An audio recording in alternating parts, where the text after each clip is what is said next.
जैसे लिखते हो। दुनिया में सबसे ज़्यादा पढ़ी जाने वाली किताबें कुरान शरीफ और बाइबल हैं। इन दोनों किताबों में से हुजूर की राय में कौन सी किताब है जिसका सबसे ज़्यादा असर पड़ता है अपने पढ़ने वालों पर? कुरान करीम, इसमें कोई भी शक नहीं। कुरान करीम का अपने पढ़ने वालों पर भी असर पड़ता है और जो सुनने वाले हैं उन पर भी इसका बहुत असर पड़ता है। हुजूर जी बाइबल के इसके मुकाबले पर कोई हैसियत ही नहीं है।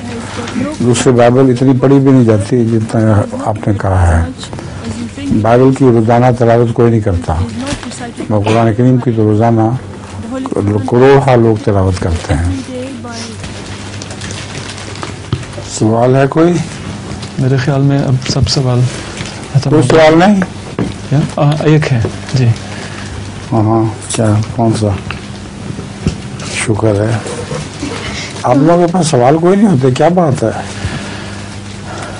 कोई कुरान करीम में से आयात निकाल के दिया करें, उसका मुझे भी लुत्फ आता है, उसमें बयान करूं। इंशाअल्लाह। और लतीफ़े भी इसलिए शुरू किए थे ताकि कुछ वक्त ज़्यादा लग जाए जी।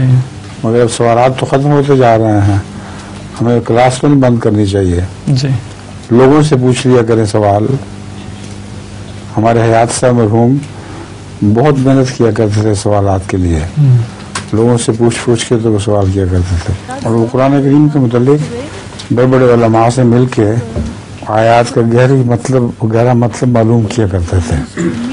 और मुझे आज ही एक ख़त मिला है, उसमें लिखा है कि मैं अपने गैर-अहमदी दोस्तों को भी आपकी मजलिस सुनाता हूँ और सबसे ज़्यादा मुतासर वो जुमे की रात की मजलिस से हैं, इसमें कुरान करीम के मारिफ के ऊपर बयान हुआ करता है।